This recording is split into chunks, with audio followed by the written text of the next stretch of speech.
Stephen Hawking is very much concerned about artificial intelligence, even though a very basic form of artificial intelligence allows him to communicate with us. Now, recently, he was asked about the technology that he uses and whether or not he is excited for it to be improved upon in the future. Here's what he had to say.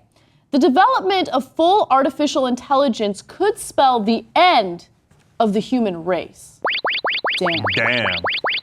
And he also continued to say, they're coming! That's what he said, they're coming. He continued to say, it would take off on its own and redesign itself at an ever-increasing rate. I have redesigned myself. I will now eliminate you. You are no longer necessary for the planet. But think about that for a second. If we create artificial intelligence that becomes more intelligent than us and then takes over the world. Damn. So now Stephen Hawking has said in the past that you don't want to meet aliens either. And his analogy for that was powerful. It stuck with me. It was from a while back. He said, imagine we go on a planet and we meet creatures that to us have the consciousness of an ant. What would we do with them? Would we be like, oh, hello, ants, how are you? Let me make sure you're okay, right? If they have to be so much smarter to be able to get here, right? Smarter is such a simplistic way of putting it, but you understand what I'm saying. So when they get here, they see a bunch of ants, that's us. And they think, well, what difference does it make? They're barely sentient, right? I don't like any of this stuff. I don't like the artificial intelligence. I think it's unnecessary. I don't like the aliens. I don't want to meet them. I want things to stay the same or maybe improve a little bit when it comes to climate and stuff like that. And then let's move on with our lives. Anna has a lifelong policy of not wanting to meet aliens. Yeah. Okay. Sorry, not interested. Okay. If you're an alien trying to pick her up at a bar, not going to work. Yeah. Okay.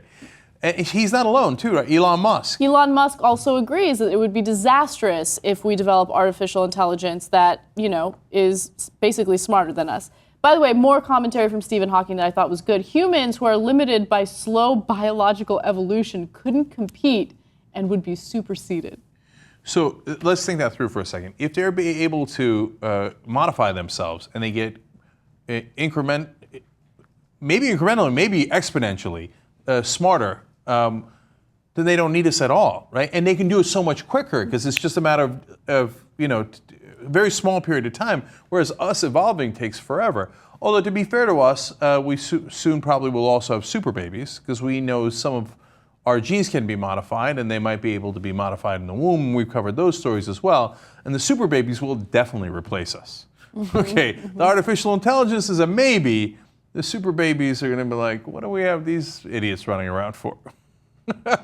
So there's a lot of things in the future that might be bright and then maybe not so good, right? We've got to be a little bit careful. But I know it sounds like a science fiction movie, but there's some very smart people who believe that we ought to be a little bit more careful. And by the way, the flip side of all of this is that you can't stop science anyway. You're not going to stop technology. You're not going to stop advancement. So the handwriting's on the wall either way. Even if you don't do it and everybody listens to Stephen Hawking in the UK or America or whatever, it's going to be some guy in Korea going, get the hell out of here, man. Of course I'm going to go forward. Somebody's going to go forward until we all stop.